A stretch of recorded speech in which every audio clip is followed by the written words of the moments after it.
You're potentially on mute, John. I thought it was mute. That was just some serious beginning technical problems. Let's just redo all of that. Hi, folks. I'm going to say the intro again.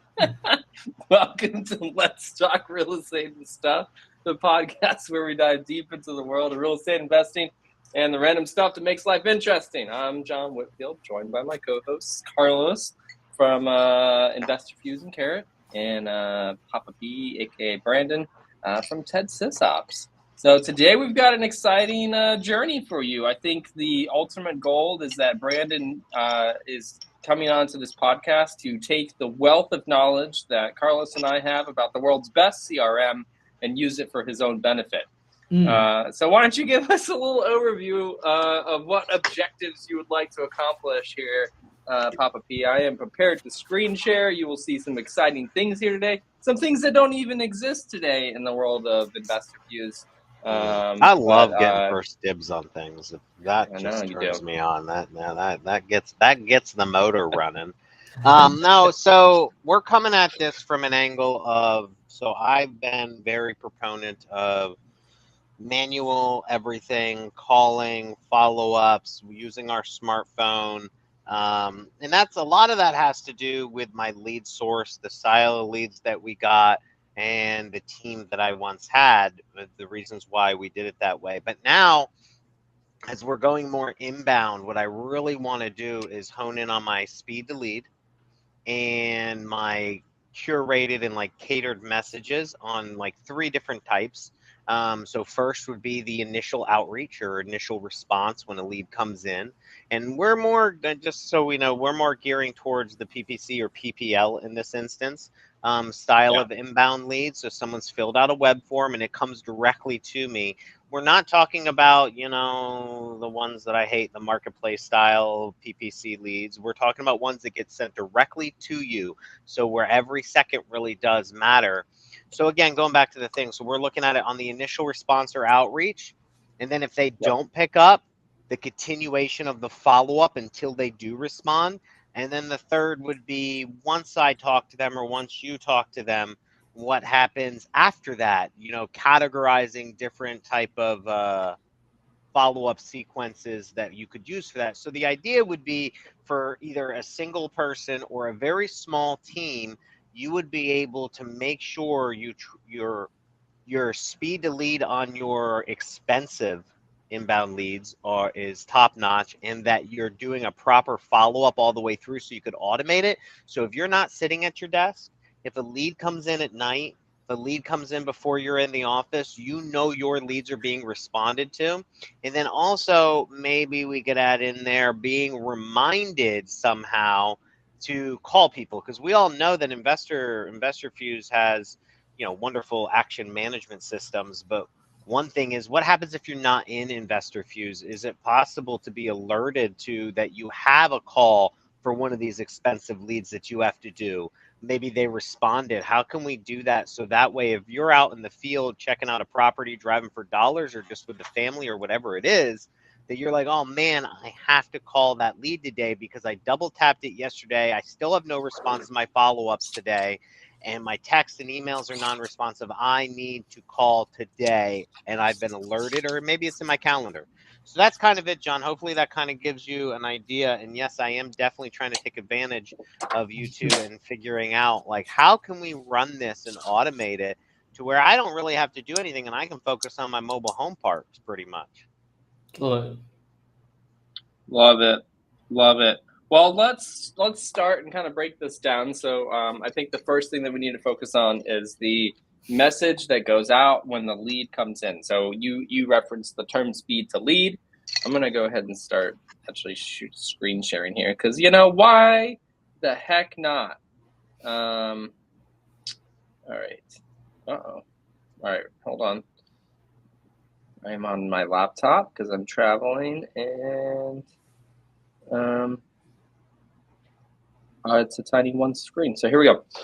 All right. So here's InvestorFuse. Can you guys see InvestorFuse? Does it all look good? Sequences.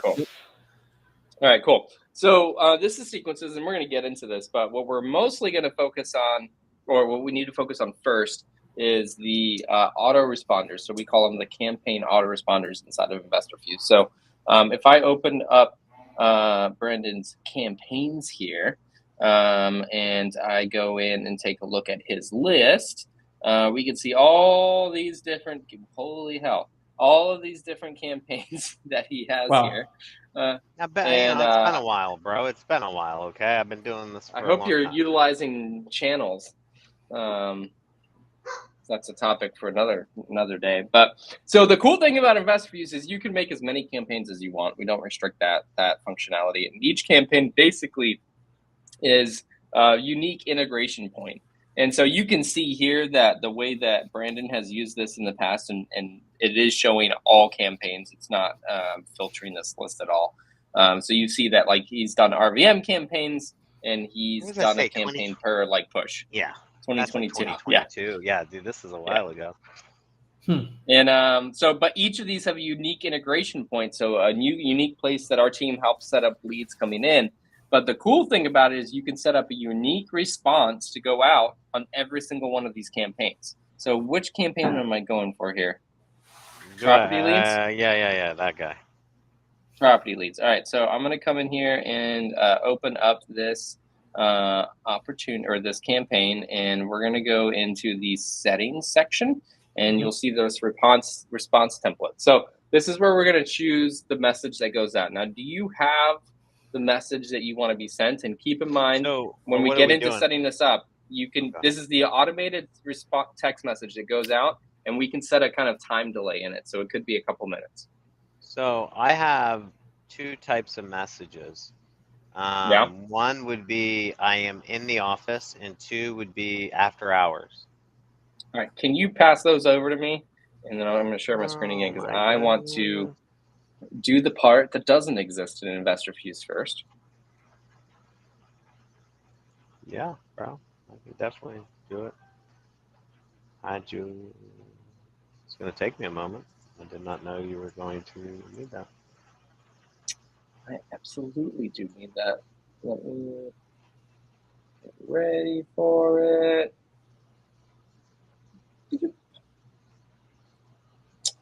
Why don't you keep going?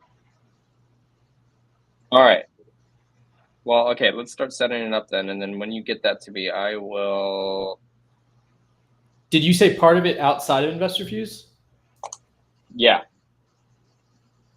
Well, the thing that I'm going to show, there's a step I want to do here that does not exist inside of InvestorFuse yet. Gotcha. So in these response templates, you can choose an email, text. Obviously, we recommend a text. Now, the interesting part about this, you're showing the studio. Come on now. Oops. Definitely need my big computer for this. All right, now we're good? Yes. All right, cool. So text messages going out inside of InvestorFuse. So there's two ways that this can occur. So the most popular and recommended option is you've signed up for smartphone and you connect your smartphone account here into InvestorFuse. If you don't go that option, we do give you the ability to get a texting phone number through our system, and we do that in our onboarding process. It is not as functional as smartphone, and so we definitely recommend the smartphone option. But you do that all within inside of your team settings. So inside of team settings, inside of messaging, you can choose what to connect. Have you not connected your smartphone account, Brandin? Yeah, well, I don't know. I have no idea what you mean. Okay. Man, I didn't realize we were doing all of this. Okay, so this is a real walkthrough, dude. This is a real walkthrough.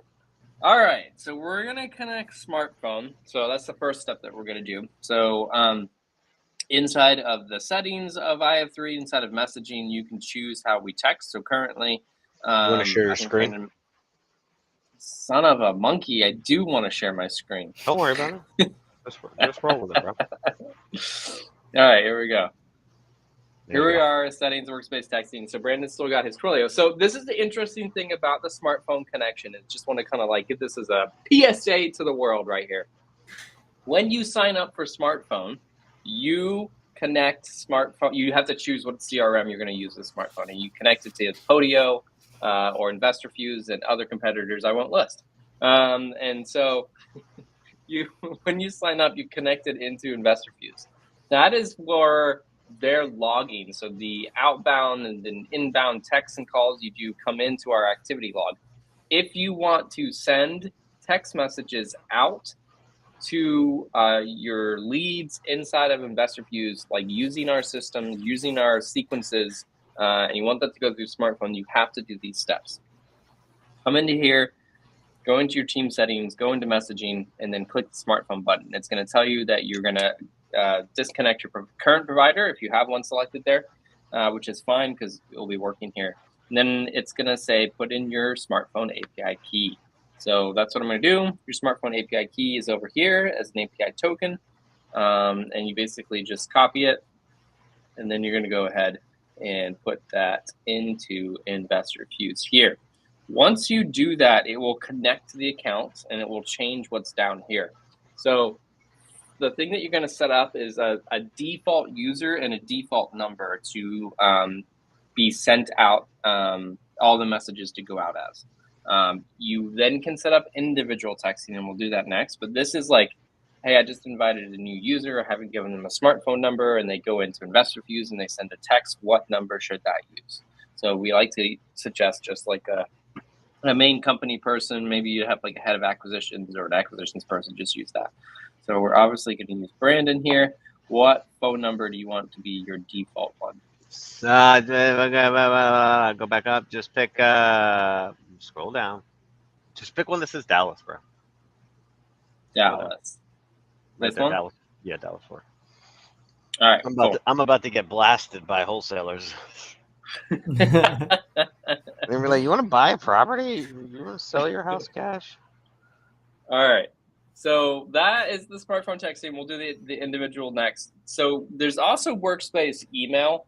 I will set this up for you, Brandon, but I'm not going to do it live just because it requires you to go put add records into your DNS, and it can take like an hour to kind of authorize. I'll do this for you after the podcast. It's not going to affect what we're doing here, but for everybody out there, this is a very simple process. Just input your domain here, and it literally will walk you step by step through the process. It will send you to documents, like you can click here and read the knowledge base article about how to do it.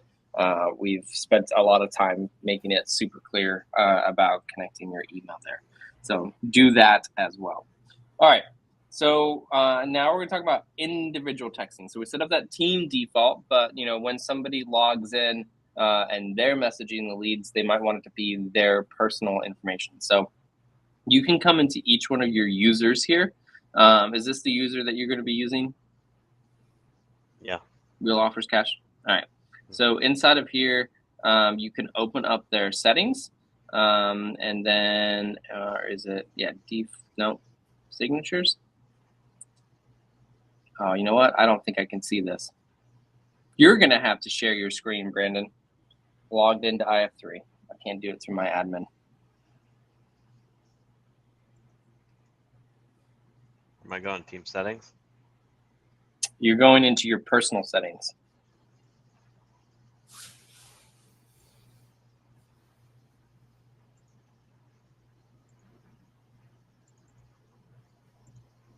Here we go, guys. Let's rock and roll.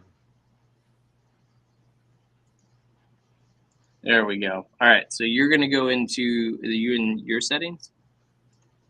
It's really tiny on my screen. Hold on, let me make this larger. There we go. I don't know where my settings are, bro. Where are my settings? Tell me what to do. I can't see all of your screen. Okay, so you want to click the nope, close that. You want to above your name there. Yep. Nope. Above your name to the right in the picture, there's an icon. Click on that, and then you get to My Settings. All right, cool. So inside of here, you want to go to Messaging. And then you're going to choose. Yep. Is that blurry for you too, Carlos? Yes. Okay.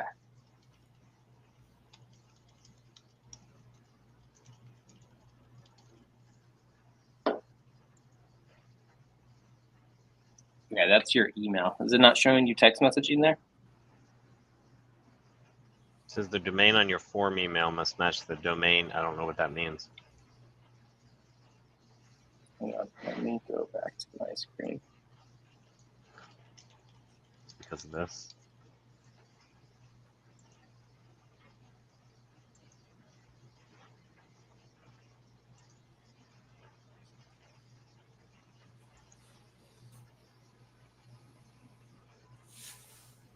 That's interesting because it's not showing you. Oh, you know what? It's probably because we chose your user as the default user, so it's already selecting your messaging. Yeah, but I don't know what team I'm on. I'm not on Brandin Pedersen team. I'd be the Real Offers Cash team, and then it tells me I didn't set up my Postmark integration. Yeah, because that's the one that we haven't set it up yet. Now, we're gonna do your email outside of this phone call, but so not only can you set up an individual user texting, but you can do email as well. So the same process that we just showed where you go into the team settings and the messaging, and I set up smartphone, and then we would set up the email. Each user then can go into their own settings and set up email and phone. It's not showing you the phone because I chose you as the default user inside of smartphone, so it already connected your accounts. So we don't have to set up the phone, so you can stop sharing your screen. You're good on your end. All right, let me find Restream because it disappeared completely. There you are. And share my screen.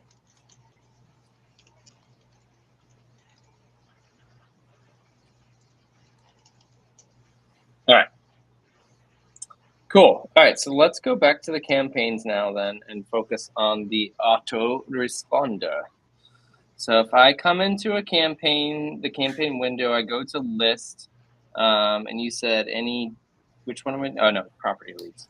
Property leads, who we're having on next week. Woohoo! Join us next week to talk to property leads. Go into settings, and then we go to response template. All right, cool. So we would like the first message to be a text message, right, Brandon? You want it to be text? And I do a text and an email simultaneously, but yes. All right, we're going to go with a text. So we're going to create a new message. All right, so here's some settings that are important in this autoresponder. So you can set up a delay. I definitely recommend doing this because if a lead comes in from property leads, like the seller's on, just imagine the situation, right? The seller's on their computer, they just finished typing, they put in all their information, they click submit, and then like 5 seconds later, they get a text from you. They're going to probably think automated. What? Yeah, it's automated. They know it's automated. This is mandatory, John. For people doing inbound leads, this is essentially not just Brandin. Anybody that has inbound leads, this is mandatory. Having some type of automatic communication with the seller when they're searching for you. Agreed. What kind of delay do you want to put on that, Brandon? What do you feel like is up to you. What do you want? I want it to be 3 minutes. If you're like sitting at your computer and you get that notification, maybe you're doing something, you pause momentarily to get and text. I feel like a 3-minute delay is a good delay. I want cut it in half. A minute? Seconds. I can't. Minute. I can only do minutes. 1 minute? You guys think it's that fast? Nah, 2 minutes. Okay. Then the next thing we could do is we can choose to only send that message from 9 to 5, Monday through Friday. So this is also important, right? Like if the seller is 11 p.m. at night and they're filling out the form and they get a message from you 2 minutes later, they're going to think, well, that was fake. So you can choose to send an office hours message. Now, do my office hours have to be 9 to 5, or can we extend my office hours? They have to be 9 to 5 right now. That's gay. Okay, I got you. Well, that's your opinion, sir. I mean, well, that just really sucks for different time zones, but yeah, I got you. Well, no, it's 9 to 5 your local time zone. Oh, you're saying like if you're getting leads from California? If I send, and then all of a sudden they're like, wait a second, it's not after hours. All right. Well, this is what it is for right now. So, and then you can choose how to handle the messages. the leads that come in on those outside, you can choose to basically hold the same message and then just send it at 9 a.m. the next working day. So let's say you got 5 leads from Saturday through Sunday at 9 a.m. on Monday morning. Those 5 leads are going to get a text message from you. Or you can choose to send a different message immediately. I prefer this one just because this option here, you got to remember that this is automatic and it's automation. So let's say a lead comes in on Saturday and you're like, this is a PPL lead. I'm going to call them right away and try to touch base anyways, even though it's Saturday. It would still get a text message on Monday morning because that's just the way the automation works. Some people are very religious about their office hours, so that's why this option exists. But for the majority of people, I would recommend sending a different message immediately and pointing out this is an autoresponder. So we'll talk about the content here in a minute. Go ahead. Yeah, I would definitely say I just want it to be sent out. I don't want it to be held. If that's what we're... Okay, so let's take a look at the message you want to be sent out immediately. Is this it kind of here, but formatted for... So for anybody that wants to see all of my messages, here you go. Or you could just DM me, and I will happily give you all of my email and SMS templates. Since we're showing it here live, no problem. You can have the document. I manually send these out, which is a pain in my butt. So this is why we're doing it. No, it would be, so if this is during hours, I can't really read, but it's whatever one that says I'm on a call, but we'll give you a ring shortly. Is that one? Yeah, that's it. Pre-call. Yeah. Because that's my delay, and then I wait. I want them to know that it's me, and then I wait like 30 seconds a minute or 2 minutes or whatever, and then I call. Can we throw a first name in there? I would love to throw a first name in there. I should have. I thought I had spin tokens in there so for anybody who needs to know too, I had these all saved as templates inside smartphone. So whenever I copied and pasted or typed in the seller's name, smartphone was linked to IF3, so it would know, and then immediately Samantha's name would pop up. It'd be, hey Samantha, this is Brandon. You filled out our online web form. Blah blah blah blah blah.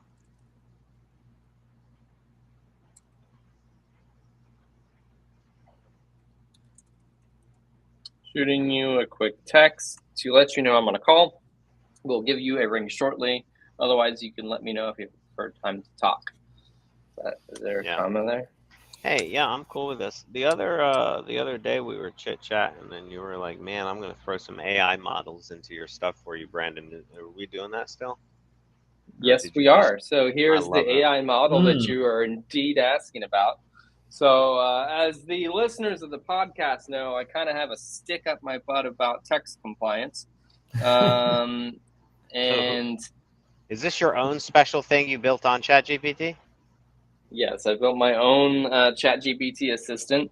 I uploaded regulation documents. I uploaded 160 words you're not allowed to say, and other information in the background of the assistant to read a message, tell you if it's compliant, tell you why, if it's not compliant, tell you why it's not compliant, and rewrite it. So we're going to ask it if the message that we put in is compliant.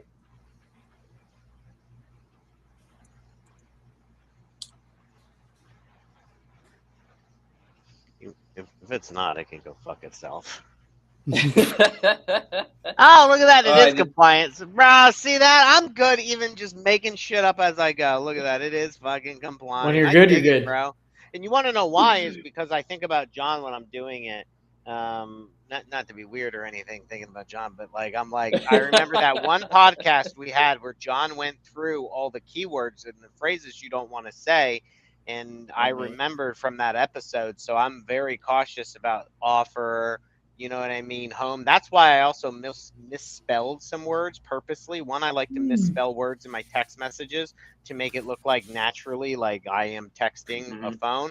But I also misspelled the word property, so that way it wasn't the word property. But I was trying to find like home, you know, property, house, and I was like, I'll add an extra R or T into property and then let them try to say something. You know, it's a super random, I don't even know if this is a good idea, but I'm just thinking of this.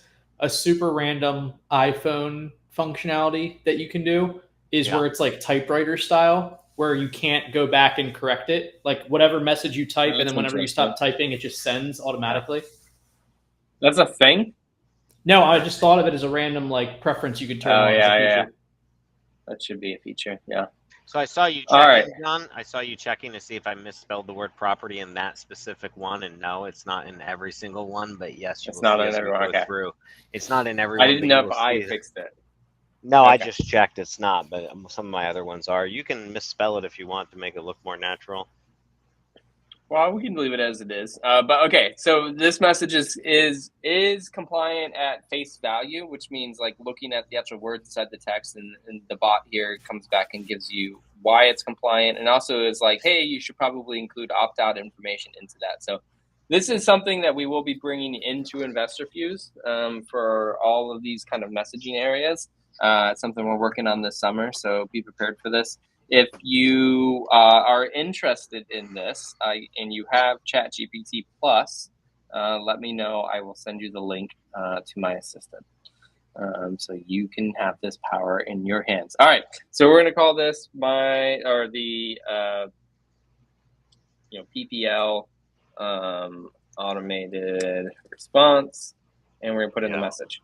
So something to keep in mind here is the tokens. So I think Brandin had it here on other ones, maybe not, but some people put there's different ways to put tokens in. Every CRM has to have them formatted specifically.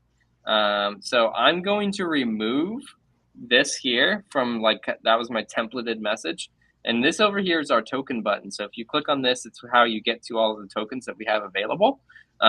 So these are all kind of like the default ones, or let's say the most commonly used ones, but you can also then go into every single field on the opportunity. So we just need first name, and it does pop it in at the end. So keep that in mind. So can I say, I want to say something. It is very important. You want to say something? It's very important when you're talking spin tokens not to overuse the one for name. Listen, if it's a real text message and you use their, and that's why I only use the spin token in my initial ones. I see. I've already said their name once. Don't be the dude that's like, hi, Alex. Hi, Alex. They know their freaking name, bro. Like, they know it. You don't need to keep reminding them every time. And you also don't need to use your name in a text every time. You do it one time because all text messages are in a chain. Yeah, 100%. No. 100%. That is not compliant. I'm sorry. Yeah, you're right. So speak to your lawyer about it. But one, we're not mass texting here. I'm not mass texting. When we're talking about trying to sell, so even if you're doing manual texting off of like your regular phone, people have a tendency to say every time they text, this is Brandin. Just wanted to check in with you to see if we could discuss that offer. This is Brandin. Hey, we talked last night. Like, they know it's you, bro. Like, they see all of your messages. So I carry that over into this. Whether that's legal or not, you need to check with your attorney. But all these people have opted in to be texted anyway. Yeah. So my 2 cents on that. First off, a long time ago, Brandin said something where, which really did change my opinion on sequences. I've never been an investor, never used this system to try and generate leads. I'm a tech guy, a product guy. But he said, you got to remember, our users of a CRM are flipping from convo to convo to convo to convo, from opportunity to opportunity. And so to you, you're going through and mass texting 100 leads a day. But each one of those leads is only receiving communication from you once, and they're looking at the entire thread. So for you, you're every time you look at that opportunity, you're reintroducing yourself to Linda. And you're like, hey, Linda, it's me again. And you say your name, but you have to remember, Linda, ideally in a perfect world, isn't talking to many other wholesalers, if any wholesalers at all. And so she's looking at your text messages, and every time you say, hey, Linda, hey, Linda, hey, Linda, and you're right about the name. I agree with how that viewpoint looks, but I will tell you, when you talk about consent and TCP compliance, they say you have to put who you are and from what company in every single text message. I think it's stupid, but I'm just saying that out there so that the listeners hear it. But yeah, that was one of the things that changed my opinion on writing sequences and doing automated messages. Is you've got to put your mind of, I'm on my phone, I'm Linda, I'm looking at the thread of all of these text messages that have come from you, how does that thread look? Don't think about just the individual message. Don't like just be like, oh, I'm texting Linda again. What's her name again? Let me put that in there kind of deal. Like, you got to think that they're looking at all your messages at once. It's a good thought process to go through when you're writing these. All right, cool. So that's that. But now we need to do our different message. So let's go back to your document here. And so this is the one, or no, new lead after hours. What are you looking for? Yeah. It literally says it right below it. It just literally.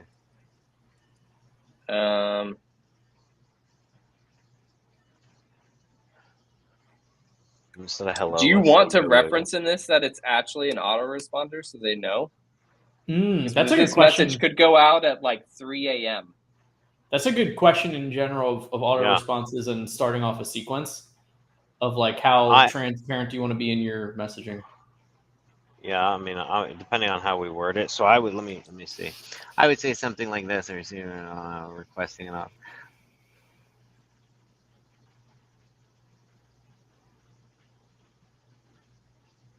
The information came in after hours, and this is an automated.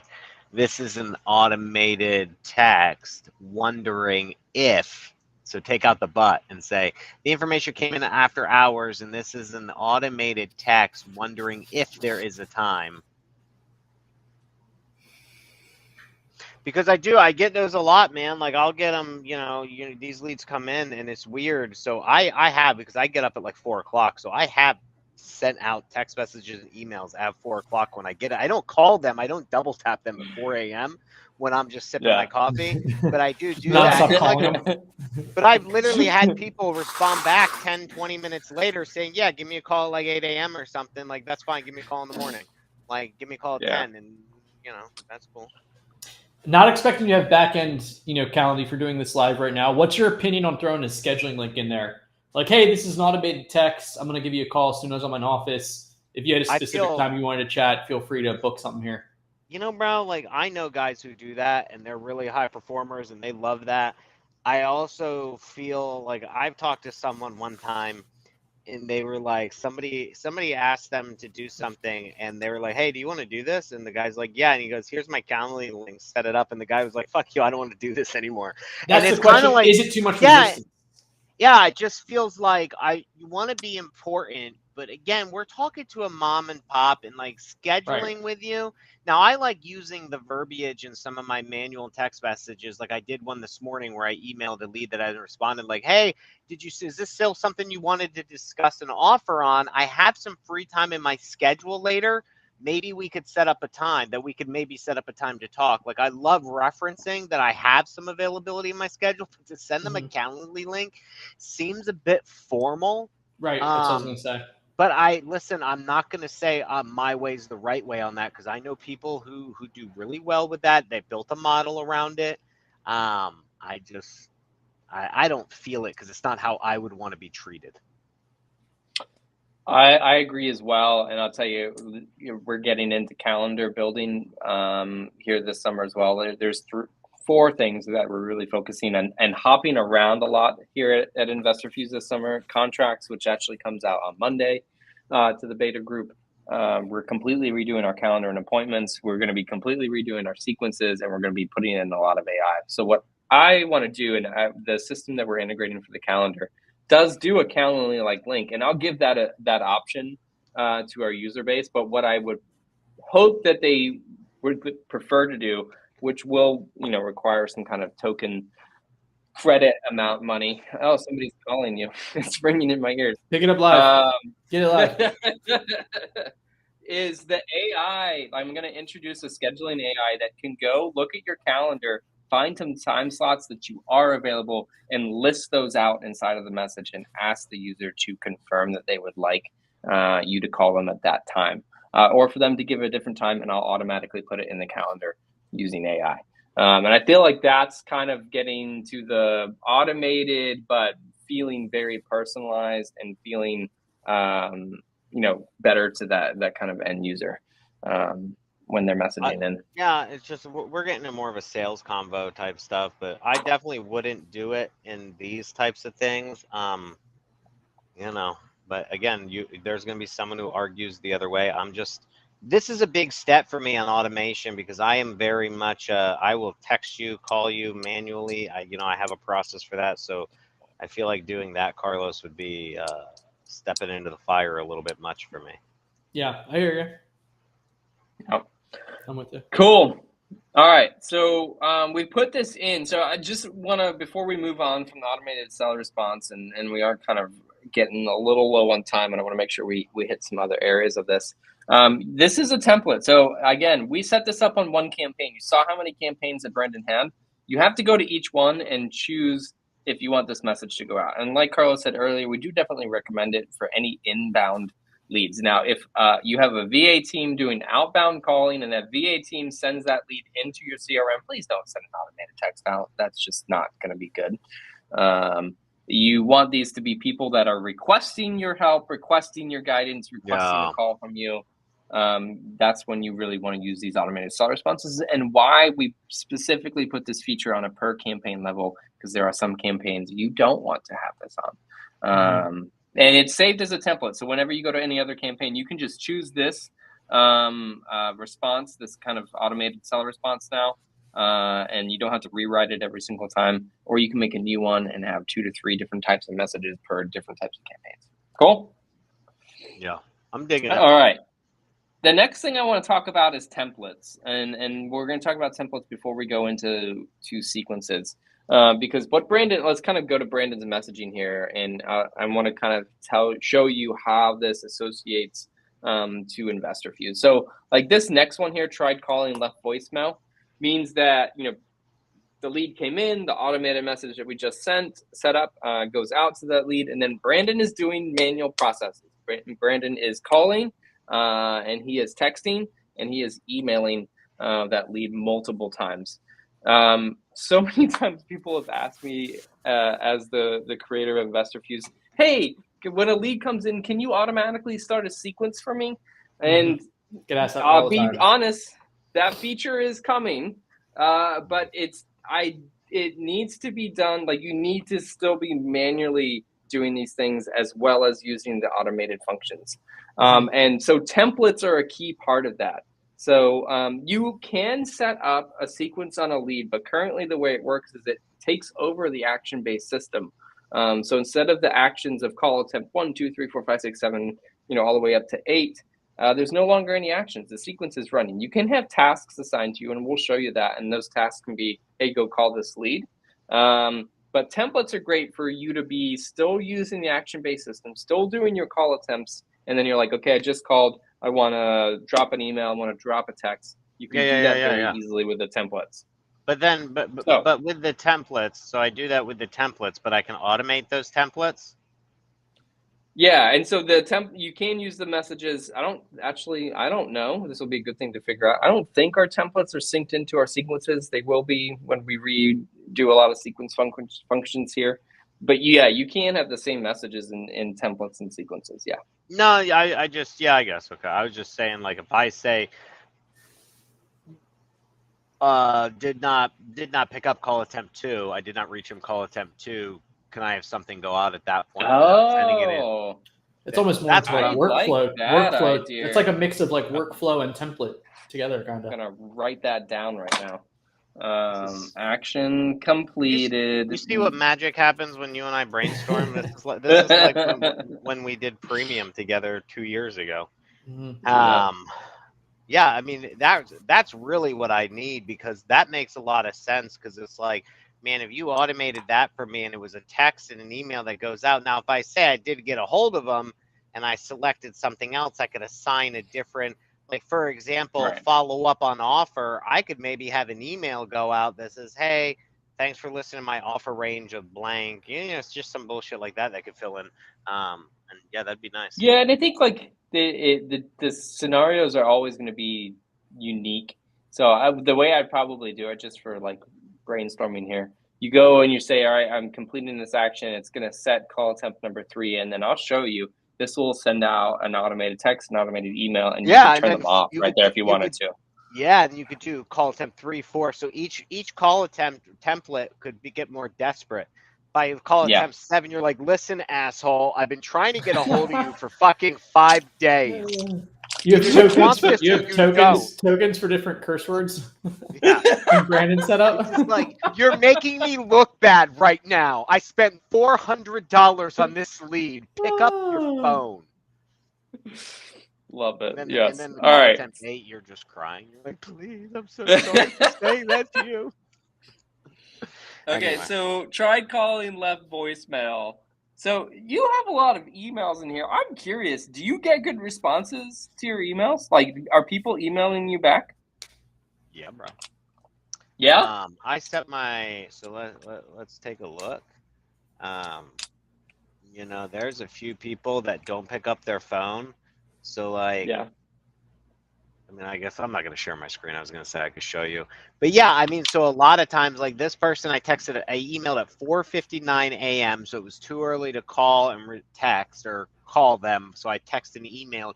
They responded to my email at 9:13, and I don't have it in front of me. But if I'm correct on like my process, I would have called them probably at like 8:30, 9 o'clock or so. You know what I mean? And this was 8 their time because they're in Texas. So they got it at 8 o'clock. So you know what I'm saying? Age of that person? She was 40-ish probably from the sound of her voice, 50, 45, somewhere in there. So yes, I have quite a few people who will respond. Now we're not having full-on combos, but like, good morning, yes, I'm available anytime. This guy I emailed at 6 and he responded at 6:06. He emailed me back at 6:08 saying, give me a call anytime today. So yeah, and he was in a foreclosure situation. So I'm definitely getting a lot of responses by email, but I also get them via text. They either do one or the other. But I also set my email up in a very professional way with my headshot and stuff. I have my logo, my headshot, my title, my email, the website. So it's like a real corporate style type of email, not just like a quick jot email. Love it. Okay. All right. So do you want this to be a text message as well? So you can have that as a template and we can do an email template? Yeah, there should be one for texting. All right. So let's just... If you scroll down, my SMS. Oh.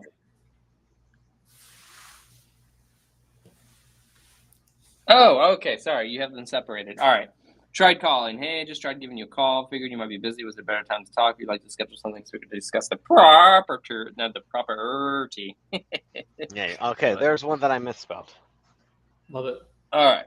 Let's see if it catches my property, and it's like, oh, dude. This AI is not here for spelling. Stewie. No, I was gonna say if it's like, I know your trick, Stewie. You really tried to say property, and that's a compliance violation.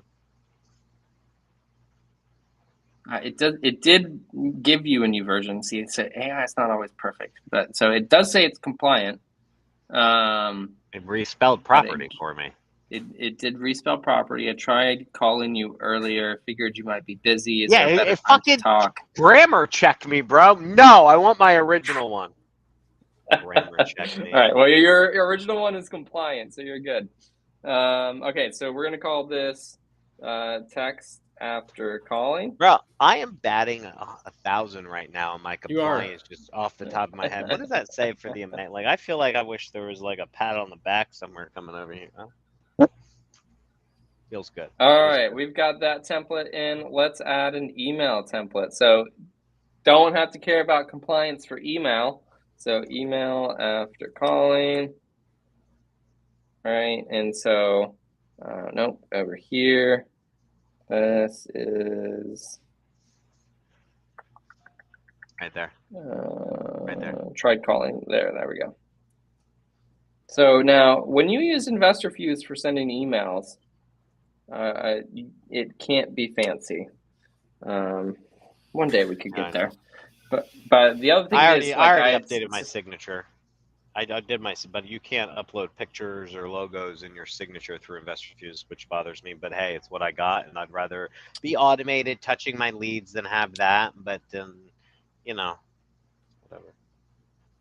I would love for you to edit that. Yeah, it'd be nice because it does. I'll tell you what, dude. I used to do this before, emails, and like I will say my response is better with my emails with that setup than it was when I just had like Brandin Pedersen, CEO, you know, because you're just being like CEO, real offers cash, and like, bro, no, people like this with a picture of me. Yeah. What do you want the subject to be? Is it the AI generated, like with the turtleneck? So it's always so what I do. So what's a little bit different here is what you're doing kind of violates kind of how I do things, because kind of like what we said in the email. So when I manually send these, it all goes on the same email chain. I do not send individual emails because again, so it'll just say 123 ABC Street dash offer request. You know what I mean? And then below that, and then so I copy and paste all these into that thread. And so I may have like 3 emails all saying something different because they're not responding. Then they respond, and then I carry my convo on. Because again, I want it to seem like I'm actually doing it. Now I understand that's not possible here, but it really should be to make it seem more realistic. So to answer your question, my emails are always the address and then something like offer request or offer inquiry or something like that. It's just whatever. I like that. Are you at? Looks clean. Yeah. Cool. All right, so we've got those templated. Let me just show you real quick. Hey. Oh, never mind. I was gonna say put the word "your" in front of it so they know that it was. We can edit things. Look at this go. Where your offer inquiry? Yeah. So the address and then your offer inquiry. Love it. All right. Let me just show you real quick how you can use the templates on these opportunities. So when you open up an opportunity, let me find one that's not under contract. Baller. And basically when you go down to the activity and communication log here, and then where it says add comment, you can come in here, you can choose send email, send text message, right? And so I can go send text message, and then I can select the text from template, and there it is. And then I can preview it, change anything I might want to, and then click send. So that's how you use those templates on a one-off kind of basis within inside of the system. Cool? Dig it. Let's talk about building a sequence. So we are close to time on this, but what I'm going to do is kind of build we'll kind of go through a couple of steps here. So if you're tuning into this, you can see how to build a sequence. Sequences can be used in any kind of situation where you are like, I don't need to necessarily focus on that. And this goes back to what I was saying earlier. When you put on a sequence, it replaces the action in the system. So the action is like the most important things inside of our system. What's the next thing you have to do to move this deal forward? So sequence is used, like it could be, Brandin has manually called and texted and emailed via the templates, but whatever, a lead for 4 days. And now he's like, all right, when we just put this on a sequence for 3 days, I'm not getting any response from this person. But, with property leads, I don't know how many touches you have to do over so many days, but you can use a sequence to ensure that those touches get done. What do you want to call this sequence? So this is going to be has not respond, initial no response. All right, cool. So when you're building the sequence, there's 3 tabs here. Details, if you want to put a description in, you can. You don't have to. There are steps, which is the most important part. But the next most important part is the next action. So when this sequence finishes, what should occur? So Brandin is a premium member, so he has a push to automation, which you could choose, like send this to like a follow-up specialist group. Oh yeah. Send it to a follow-up specialist group, and they'll take it from here. Or what I usually suggest people do is a custom action. The reason for that is if you just choose follow-up with seller, it's going to look like everything else inside of your system.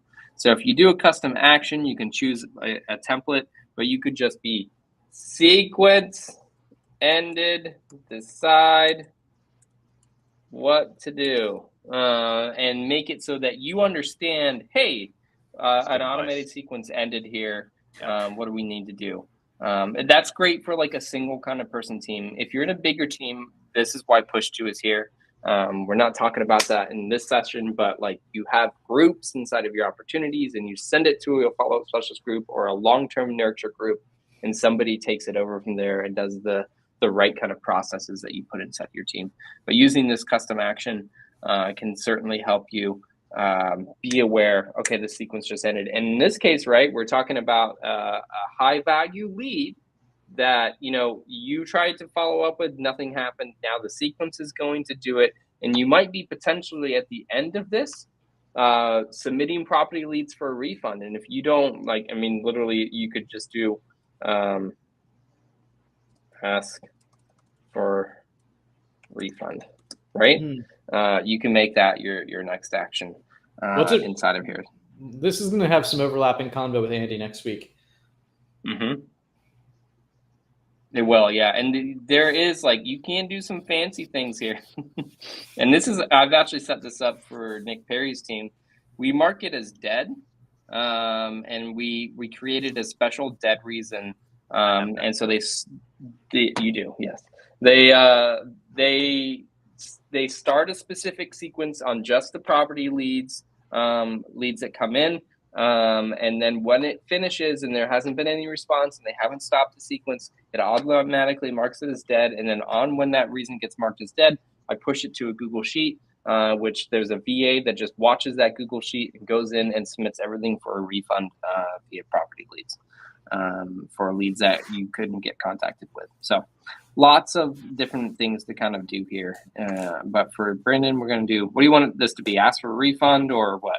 Well, I mean, no, because it's an initial no response. So, like, my question to you is a few parts. I know we're running out of time and we could pick it up at part 2, but it's like, what is this full sequence? Like, if they're not responding, it's going to be multiple emails, right? So, I mean, I like your initial thing. Like, I don't know because I don't understand, because this is the end of it. So my next thing, what I would want to happen after the initial email is another email going out, more text messages going out, and call reminders.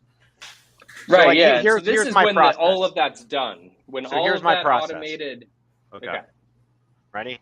I go, yes. I either double tap, triple tap, whatever, text and email all at the same time. So my initial response stuff, so double tap, text, call, and then I'll do it all again every single day. And then I do twice a day phone calls on day 2 and twice a day emails on day 2. And then, you know, so basically, and then day 3, I go to single days, and then I just go single days up for about 5-6 days, and then I'll request a refund by day 4 or 5. But then I still keep it. I want to still keep it in a sequence even after I request a refund for it if they don't pick up. Yeah. All right, we're definitely going to have to pick this up in step 2 because I want to build this in the sequence. This is and good. Explain Let's do it. The logic. Yeah. Yeah. Let's do a whole. So how about this? Let's end it here, and then we'll call our next episode for the users. They can follow along. We'll just literally build that sequence. So we're talking about part 2 now. What happens if they don't pick up? Let's build a whole sequence around that inside InvestorFuse, and we'll go from there. And then we'll do a part 3 where we'll build a whole sequence, like what happens if they do pick up for different what do you call it? Love that. Different responses, like you said. Follow up with seller, we might not want that. Follow up with offer, we want something different. And we could do a part 3, part 4 episode, and we could kind of make a little mini series. Love it. I love it too. That's going to be awesome. Next week, Andy is going to be here from Property Lead. So the part 2 of this episode will not be next week. It will be the following week after that. But we will continue this after chatting with Andy. It's going to be a great conversation. If you don't know who Andy is, he's probably one of the most successful lead generators on websites, both organic and paid. So there's lots to learn from this gentleman. He has a wealth of knowledge to share, and so we'll be excited to chat with him. Anything else to touch on before we end this episode, folks? I'm pumped. I'm pumped for Poppa P. That's awesome. Yeah, right. I am excited. Cool. That's John's cue. Alrighty, guys. We'll see you all here next week for Property Leads.